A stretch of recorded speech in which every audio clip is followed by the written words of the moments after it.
We are recording, and oh my goodness, we have so many people in the Zoom room. Thank you all for joining. Please send Becky some love. I love to see people in the Zoom room. Please tell us where you are logging in from today, and I'm going to go ahead and immediately introduce Becky and then turn this over to her. So today we have Becky Kekula, and Becky, did I say that correctly? Kekula. Kekula? Okay. And Yes. she's here today to talk to us about building a disability inclusive society. Becky will tell us about her own personal journey. She will also discuss disability inclusion in the schools and workplace. And she will also go over some practical steps to take to be more inclusive of people with disabilities. Becky Kekula is a motivational speaker and an advocate for inclusion everywhere. Becky received her Bachelor of Science in Marketing from Providence College, where she gained a passion for influencing change behind the scenes in the entertainment industry and large corporations. She has spoken at over 200 venues, such as companies, government agencies, and schools, and as far away as Africa. Becky worked for a decade in the entertainment and news media industries, and now she works to advance disability inclusion and equality in the corporate world. You all know me. I am Danette Edwards, the founder of Daze Professional Development Group. I am going to immediately turn this over to Becky and let her go. I'm going to mute myself and shut my camera off. Also, guys, today Becky would like to have a dedicated Q&A, so drop those questions in the Zoom room and in Facebook, and we will cover them at the end. Thank you for being here with us, Becky. I can't wait for you to begin. All right. Thank you so much for having me, and hope everyone's doing well and safe. It's kind of a coincidence, the two people who wrote in the chat box, one person's from Wisconsin and one's in Boston. I'm actually currently in Wisconsin, but about to move back to Boston where I grew up. So welcome everyone. And fortunately, the digital world allows us to all stay connected regardless of where we are. So for those of you who aren't aware, you may have been aware by looking me up before this presentation, but I am a person with dwarfism. That means that I stand 4 feet tall as an adult. I also identify as part of the disability community. I feel proud to be a part of a community that has so much depth to it. And I was born into a family where dwarfism was not in the history of the family. My parents are average height, and I have an older sister who is also average height. She's 3.5 years older than I am. So when I was born, my parents were surprised. They didn't know what to do when they found out that I had dwarfism, because they didn't know what that meant. And one of the reasons they didn't know what that meant is because the only perception they had seen of dwarfism before meeting me in the delivery room was in the media. And historically, people with dwarfism have been portrayed as freaks, leprechauns, elves. Not a ton of positive portrayals, especially back in 1984 when I was born. Fortunately, there was a nurse in the delivery room who had seen a little person be delivered before, and she was able to give my parents a little bit of hope. She knew exactly the type of dwarfism that I had, achondroplasia. It's the most common type of dwarfism. There are over 400 types of dwarfism, so if it was a little bit more specific than achondroplasia, the diagnosis may not have happened until a few years later. But I was fortunate to be diagnosed the day that I was born. After my parents left the hospital, a few days after they left the hospital, they went to seek guidance from a geneticist. And when they got to the hospital where they were meeting the geneticist, they entered the welcome area and met with the receptionist and asked the receptionist where to go to find the geneticist who they were about to go meet with. And the receptionist told them that they needed to follow the signs down the hallway that say birth defects. Then they need to go into the elevator, and there's a button that says birth defects floor. And then there's going to be another sign that says birth defects down the hallway. And then the genetic counselor will be there waiting for them. Those signs made them very uneasy. They were struggling to even trust the geneticist who they were about to meet with, because just the way that it was portrayed, that the only people who go to see a geneticist are those who have children with birth defects. Nobody wants to know that their newborn child has birth defects, regardless of the range of disability they may have. So my parents left that meeting and they did write a letter to the hospital and they said, you need to change the sign. You cannot tell people that their child has birth defects when they're just trying to seek out answers and someone they can trust to give them guidance.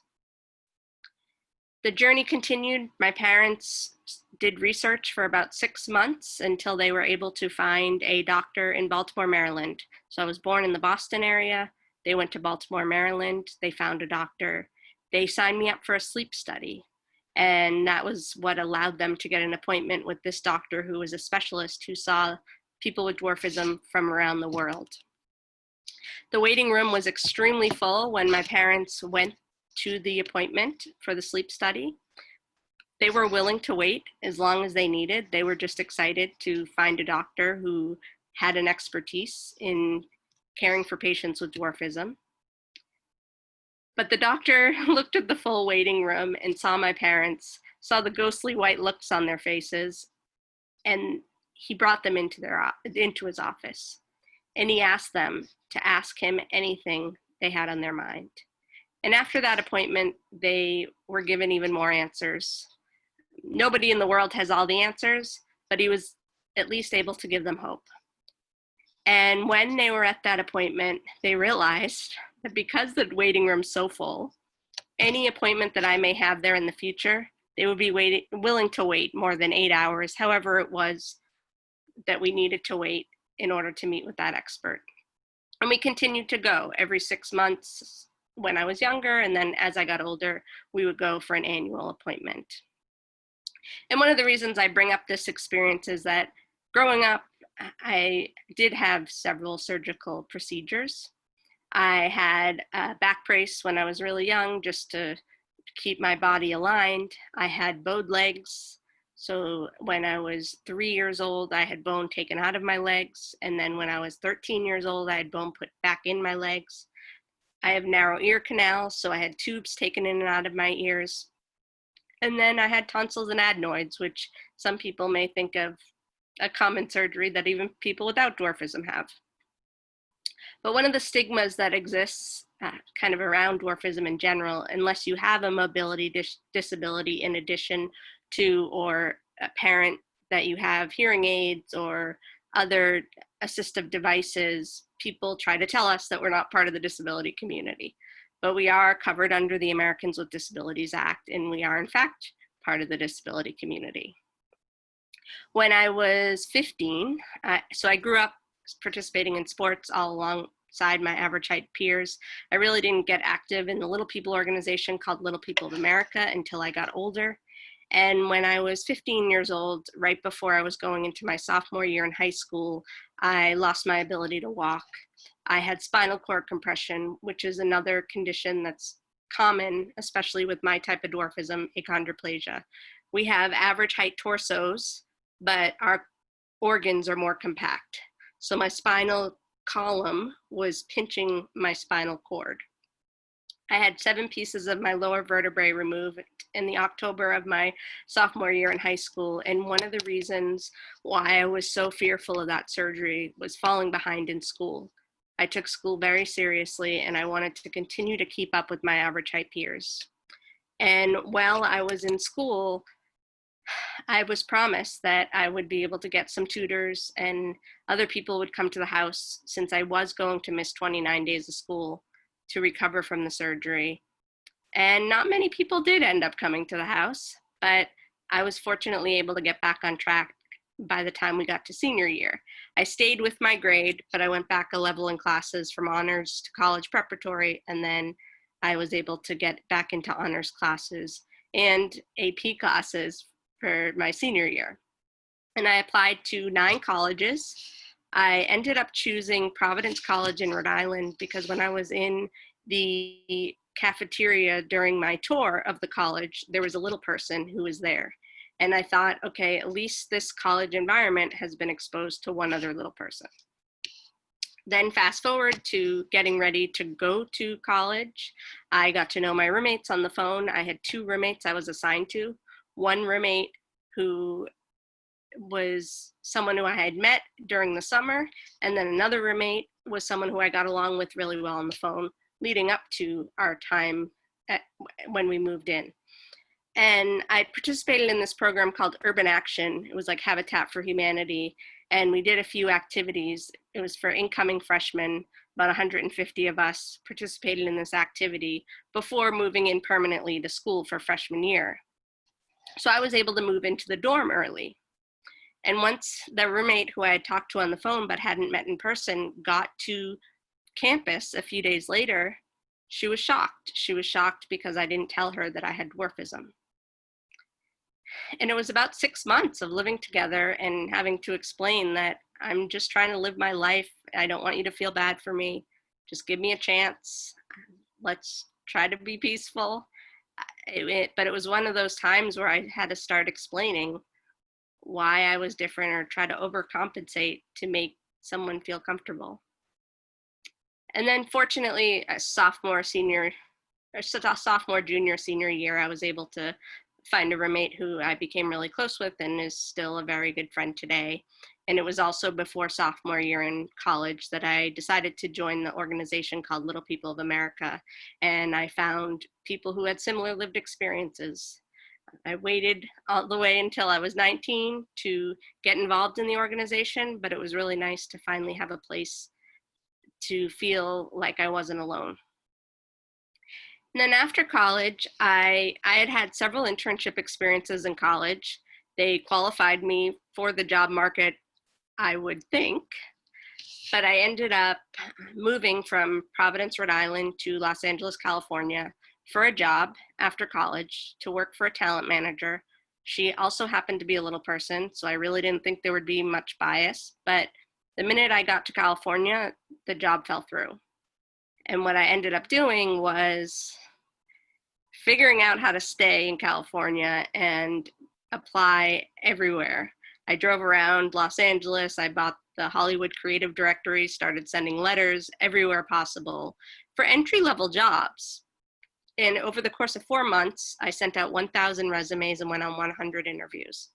And every time I walked in the door in a lot of those interviews, I was judged based on my appearance. I could tell that I was being judged because of the body language. Nobody verbally said anything, but I could tell the uncomfortable body language.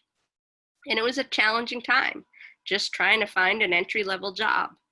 I had made the leap, moved across the country, had the support of my family, and it became known that I wasn't going to be able to find employment unless I could find someone who I could trust to advocate on my behalf.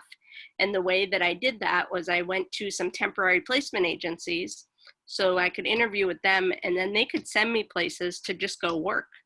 Rather than going through the whole interview process, I could go work and start proving my worth. I did a month at the Hallmark Channel in the marketing department. I worked at a place called Trailer Park where they make trailers for movies for a few days. And then about a month later, I finally landed at a talent agency called Creative Artists Agency. I was there for 7 months as a temporary employee, and then I became full-time after advocating on my own behalf, telling them that I needed to be hired on full-time after seeing so many other people get hired. And they agreed, and it was about 5 years until they told me that they kind of indirectly made it known that being an agent wasn't really in my cards, and then I kind of lost passion for being a talent agent, and I decided to switch to television casting.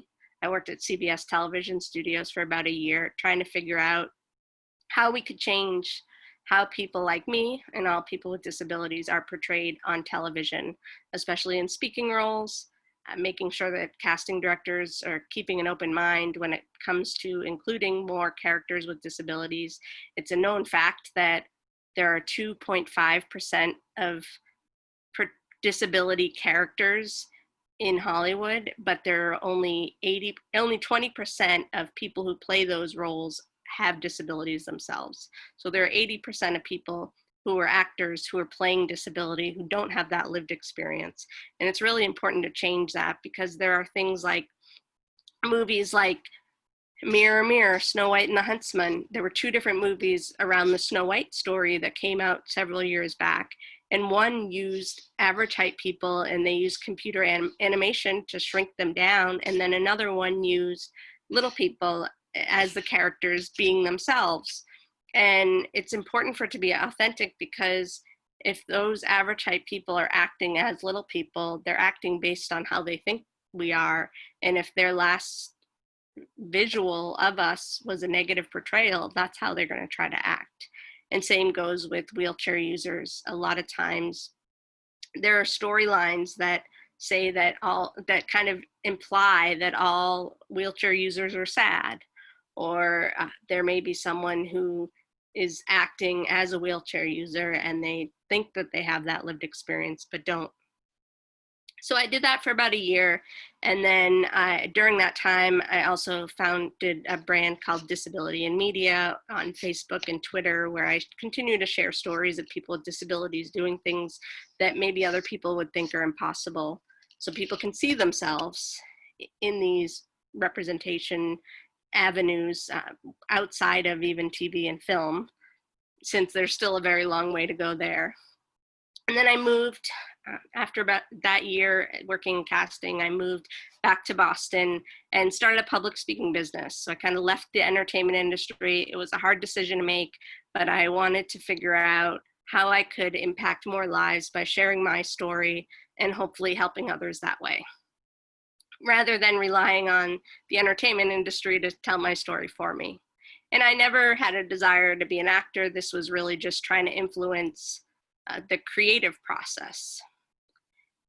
I worried about not being at a certain level in my career before going out and speaking, but my sister had asked me, do you want to come speak to my class? And I thought, why not?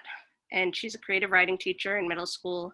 I took the opportunity to go share my story, and then I continued to reach out to places asking if I could share my story. And it was a lot of free speeches before it became a paid opportunity several months later.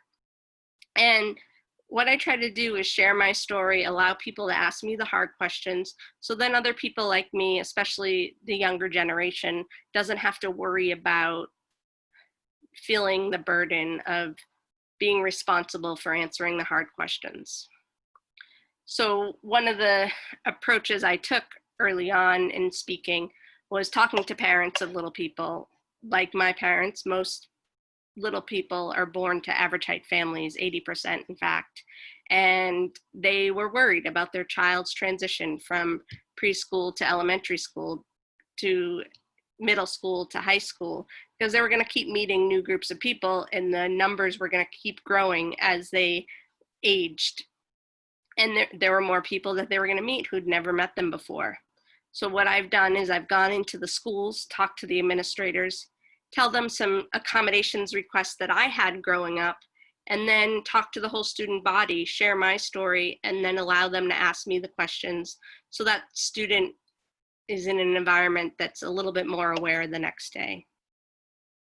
And the accommodations I had growing up in schools were a step stool in the bathroom stalls, one of the bathroom stalls. I also had a pass, because I know a lot of students have to use a bathroom pass, only one person at a time, but just because my bladder's smaller, I needed to get to the bathroom fast if I had to go.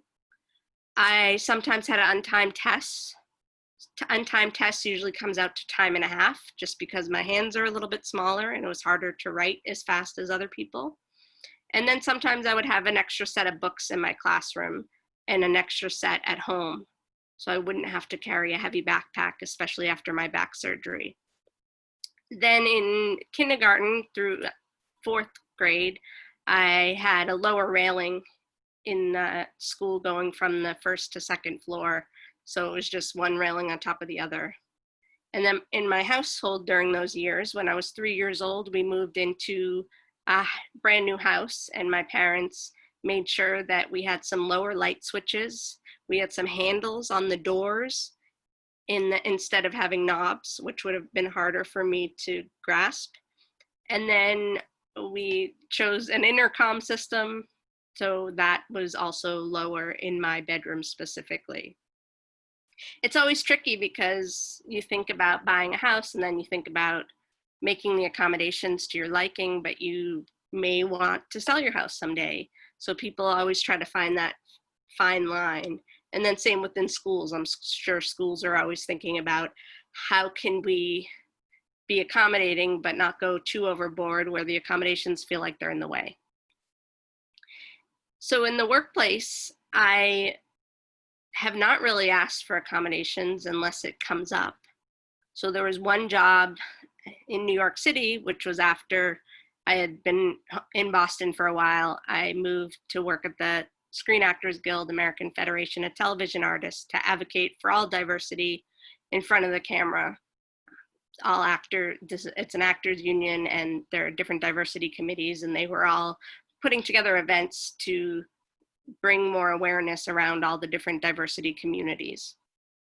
And while I was there, someone in administration decided that I needed some step stools and really took the initiative to help me out and make sure I had a step stool at my desk, a step stool in the kitchen, and then in the bathroom, in the common bathroom. Then several months later, they realized that what if I wanted to access the other kitchens on the floor where we worked? They should have stools too. And I felt that that was a going above and beyond practice, but it's not a bad idea to have them available. And I'm sure they soon found out that more people than just me were using those stools. And even universal design in general, I think it helps more people than we think. People who have babies need to use a ramp, especially if you're pushing a carriage. There's this example of a comic strip where it shows a snowstorm. There's a wheelchair user coming up to a building and he sees someone shoveling. And he asks the person who's shoveling, "Can you shovel the ramp?" And he said, "I'll shovel the ramp after I shovel the steps." But if he shoveled the ramp first, there wouldn't be a problem because everyone would be able to access. So sometimes it's just thinking of the bigger picture. And in fact, 75% of disabilities are invisible. So even those who may not appear to have a disability, it may still be easier for them to use a ramp versus stairs. So while I was in New York, I worked at the Actors Union for 3.5 years, and then I had the opportunity to kind of make the switch to advocate on behalf of corporate America. And I just felt that the entertainment industry still has a very long way to go, very image focused. And now is the time to advocate on behalf of corporate America, where people are eager to make change. They just want to learn how. Direct competitors are working together to figure out the answers when it comes to being more inclusive of people with disabilities. And what they're starting to realize is that if you start including people with disabilities from the beginning, they can help be part of the solution of reducing the unemployment rate. We want to level the playing field. We don't want to say, oh, bring people up on this pedestal because they've been left behind for so long. We just want to provide equal opportunities for people with disabilities. And in this work, I specifically manage an index called the Disability Equality Index that companies take to measure how they're doing when it comes to disability inclusion. So it measures culture, leadership, making sure leaders are being inclusive of disability, building accommodations, website accommodations, employment practices, making sure there are benefits that are comfortable for the disability community to help them be successful on the job. Recruitment, making it known that people can ask for an accommodation if they need one, in the application process to the interview to onboarding to while they're on the job. Do they have the support they need to ask for the accommodations? Do they have the support they need to feel proud about their disability as an asset in the workplace? Then community engagement, making sure employers are getting engaged with the disability community and learning about the community. One of the best ways to do that is put together cross-functional disability groups, similar to employee resource groups within a company, to talk about the different lived experiences across disability. So I can't speak for someone with a lived experience with a different type of disability than I have, but I can learn from them and understand that we both are facing adversity, but also not letting it get in the way. And then supplier diversity is a big piece of what we do, promoting self-employment for people with disabilities. If businesses are 51% owned and operated by people with disabilities, they can get certified and work with big corporations as potential vendors. And it's very similar to the other diverse certifications that exist out there. And there's a lot of intersectionality among all the different groups. So it's definitely been a journey, and I really feel that what's really important for people to do is stay curious, be open to asking questions rather than making assumptions. Don't assume that accommodations are going to cost a ton of money, because most accommodations are less than $500. But the value that employees with disabilities bring to the workplace makes up for that perceived loss. And investors are starting to ask companies if they're focusing on disability inclusion. I think especially now in the times we're in, we're learning that people can work remotely and can be successful working remotely. And there also will be a time when it's safe to physically go back to the workspaces, and people with disabilities can't be left behind there either. It's important to not run away from the word disability. Anyone can acquire a disability at any point in their life, and it's important to be okay with that fact and engage with the community now, so then maybe it's less daunting when that time may come. And it may sound scary, but it's just a fact of life as people age, and even what people are facing during these times, being cooped up at home, trying to figure out what to do next if people have lost their jobs. And now's the time to be innovative and creative. And the best way to do that is to engage more with people in the disability community, because they can be your solution and support you on whatever journey you may be going on. And a lot of people may assume these disability conversations are just for the disability community, but it's actually harder to speak to the disability community because it's preaching to the choir. So I do prefer to speak to groups that don't identify as part of the disability community, but maybe their stories will come out eventually on how they may be connected, whether it's a friend or family member. And then a lot of just how I live my life is not letting other people's assumptions of what I can or can't do get in the way of what I try to achieve. A lot of people have that view of you can't be what you can't see. And I will say, even when people ask me if I have any little people role models, it's pretty hard for me to point someone out, because I just haven't seen enough positive portrayals of people like me. And I'm trying to pave that way to be that example for the next generation, prevent people from having to go on 100 interviews before getting their first job, and just opening the doors so they don't have to feel the daunting pressure of assumptions and comments and laughs and stares that maybe I went through as I was going through the process. And we don't want people to feel bad for us. We just want people to give us a chance to participate in a meaningful way in society. I'd love to just kind of open it up to questions and continue the dialogue if people are open to it. Okay. All right. Thank you, Becky. Let me look at some questions. I don't see any in the Zoom room. In the Zoom room, if you guys have questions, please drop them so we can address them. So I have a lot of comments here. I just want to give you some of these comments. All right. Yeah, absolutely. Okay. I'm glad you got involved in that organization. Yeah, I am too. I'm glad that you got involved in it, and that was a good time to do it. At 19, you were 19? Yes. Yeah. Temp placement can be very helpful for those situations. Wow, you've had an awesome career. Thanks so much. Thanks so much for doing this work. I get very frustrated when I see an able-bodied person place someone in a wheelchair.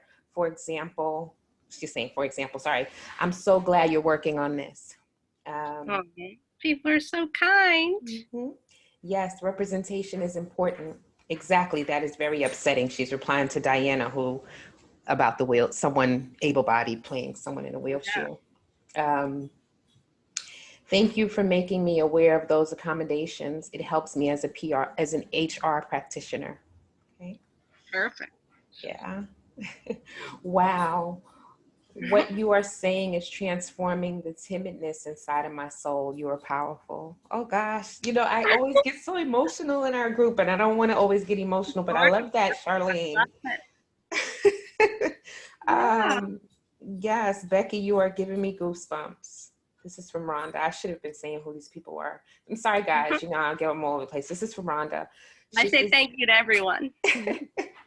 she says, thank you for giving me I'm sorry, Becky, you are giving me goosebumps. Your resilience and determination. I can take away so much from listening to you. Thank you so much for choosing to share your story.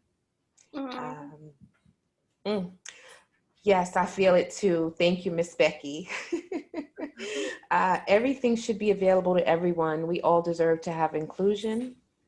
The entertainment industry has such a long way to go. It's based on extremely superficial objectives. That's Rhonda. Charlene says disability is defined not just as a physical aspect of a person. I sure feel connected to this experience indirectly by feeling so shy. Wow. Thanks so much for sharing. Again, Mildred says, as an HR practitioner, what suggestions can you offer to make the employee application process more inclusive, Becky? So for that one, I would say just really make it known and be intentional about offering to make an accommodation if someone requests one. So you, as the employer, is putting it out there. Make sure that you have a non-discrimination statement on your webpage, your career site that includes the word disability. Put a sentence around if you need an accommodation for any part of the application process, let us know, whether it's an email address or a phone number that you provide there. Train talent acquisition people who are setting up the interviews to put a line in their confirmation emails when it's setting up the date, time, and location of the interview. Let us know if you need an accommodation. And same goes with if they're confirming the interview on a phone call. Ideally, they have a follow-up email so they have it written down, but either approach works. And then I would say once someone is employed, say you have any off-site company meetings or events, make sure you also make it known there that someone can request an accommodation. I think I heard you speaking. I did hear you speaking on a podcast about a hotel. Yes. Yes. Mhm. Yeah. Mm-hmm.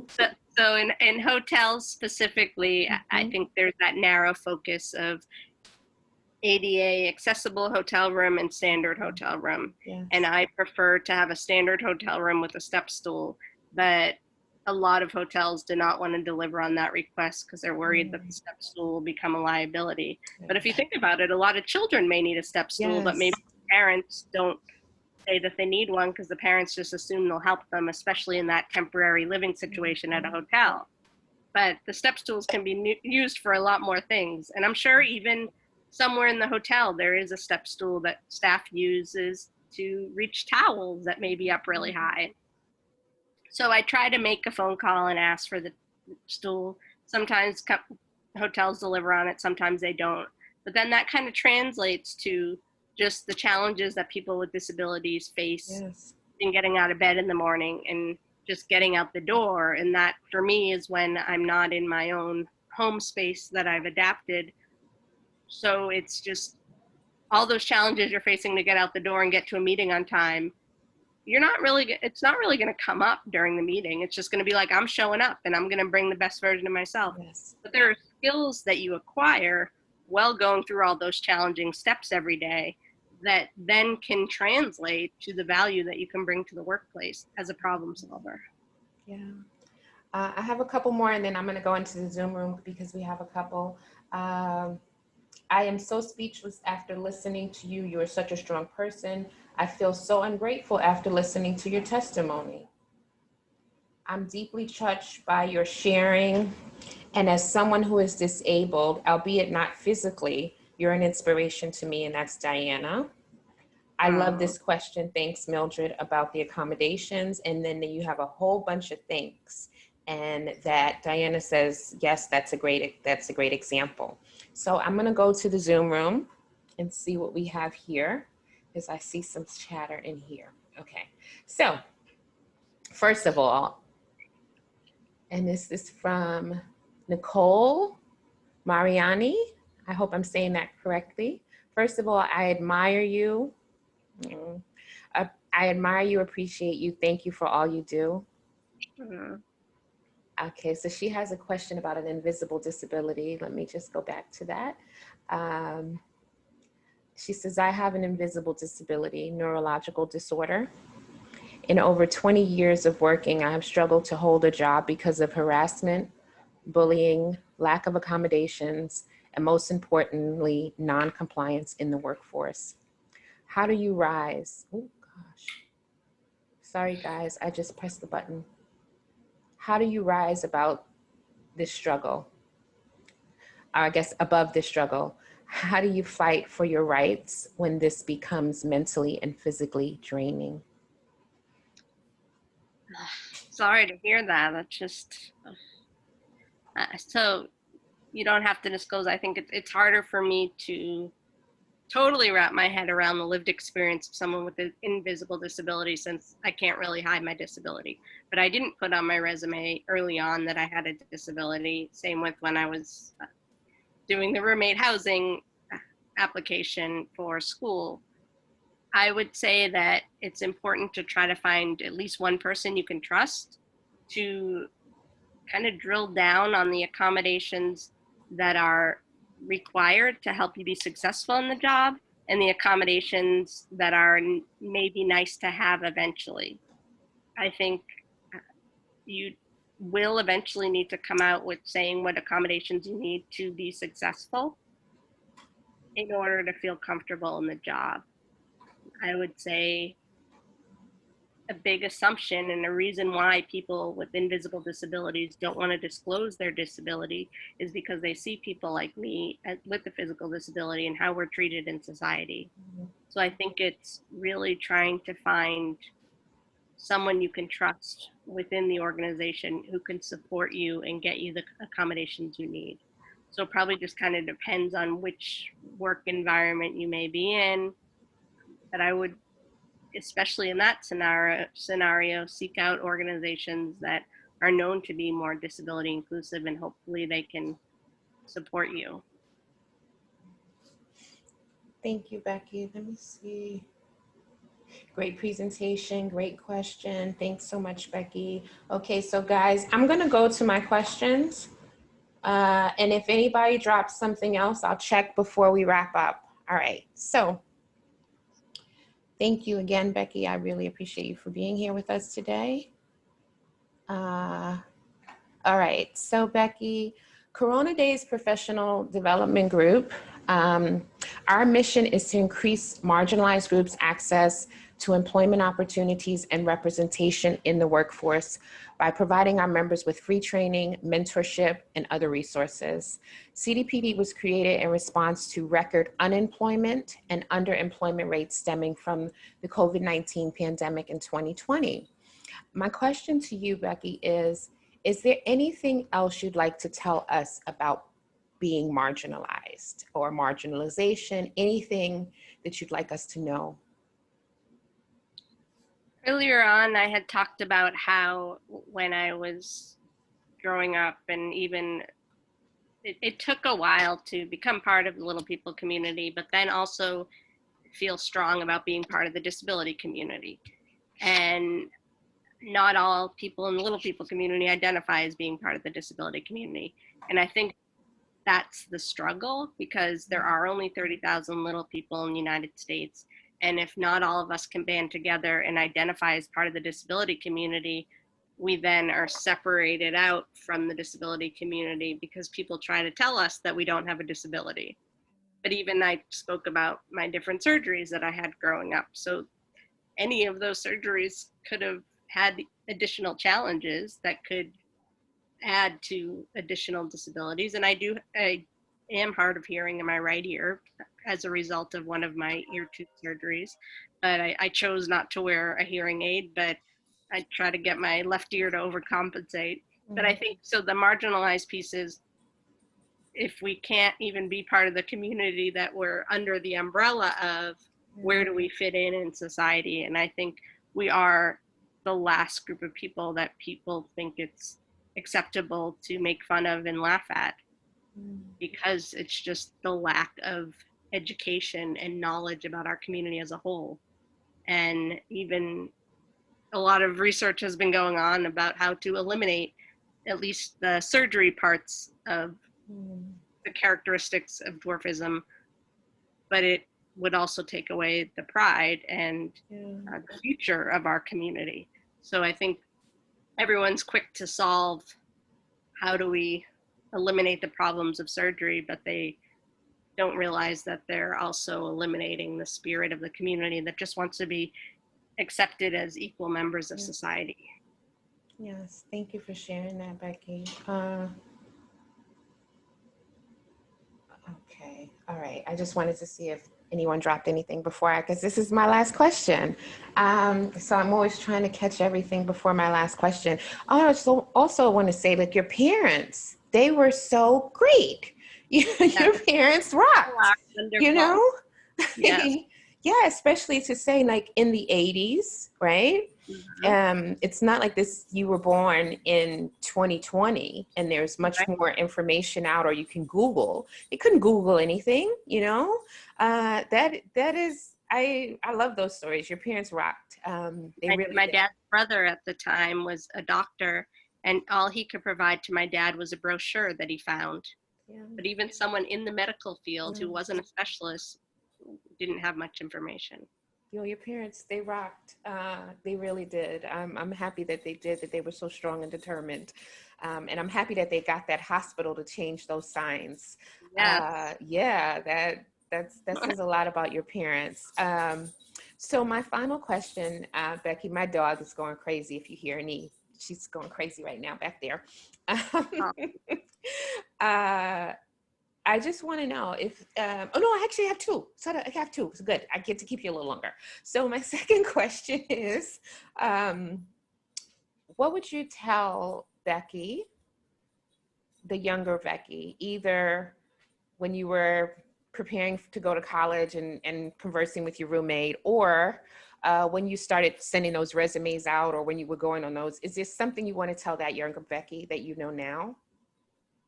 Yeah, I would go probably straight to the interview process. I think I would have wanted to be able to feel confident about addressing the elephant that was in every room. And I would try to find a way to do it in the most strategic way possible, to still be kind, but I would want to call people out for shaking and I guess get them to ask me questions before we dive into the interview and get to know each other to make the whole process more successful.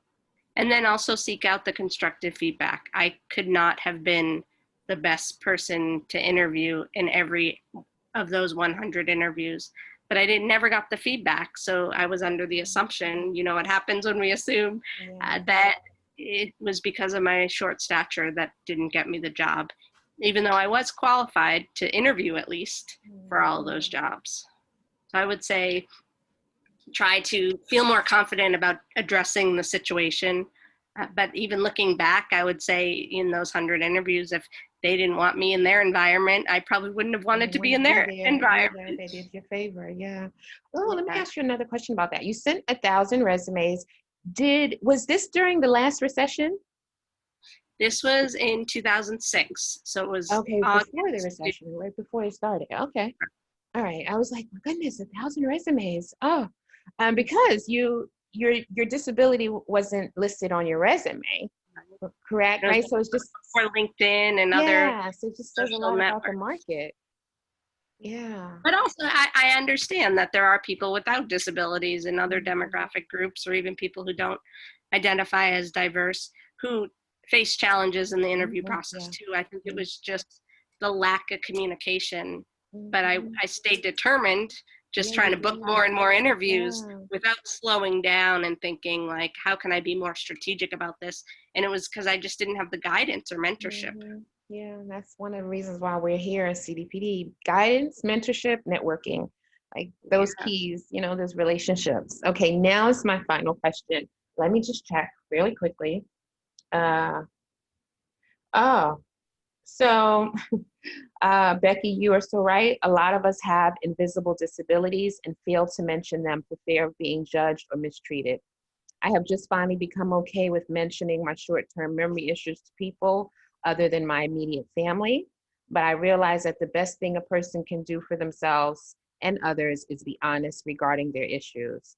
And we should never be ashamed of the things we have no control over. That's Rhonda. And she also says, Becky, please come back. People need to hear your message again. You are awesome and brave. Thank you for putting many things in perspective for me. You sent 1,000 resumes while other people are wasting precious time. Amazing. Okay. I treated every day as a job. I think I took one day off in 6 months where I'm Wow. not going to send out any resumes today or go on any interviews. And some of these resumes were faxed and mailed, right? Yeah. 2006. They weren't And all just uploaded somewhere, right? one day I had this huge stack and I like tripped on a step and the whole stack Oh, went on the wow. driveway. Luckily it was a dry driveway. Driveway. Yeah. Oh, wow. I don't have anything in Zoom. Okay, so this is my final question now, Becky. Um, what do you want to leave us with today? If there's only one thing, if we could only take away one thing, what would that one thing be that you want us to take away? I would say just be kind because everyone's going through something. Mm, And don't think that your something is less valuable than someone else's something. I often catch people when they say, I had this happen to me, but it wasn't as bad as what happens to you. And I always try to stop people and yeah. say, an experience is an experience, a challenge is a challenge. So Mm, just support, be willing to listen, even if you don't understand what someone's going through. yes. Yes. And Nicole says, well said. Well, I appreciate you for coming here today and speaking with us. Uh, we always ask our presenters to come back.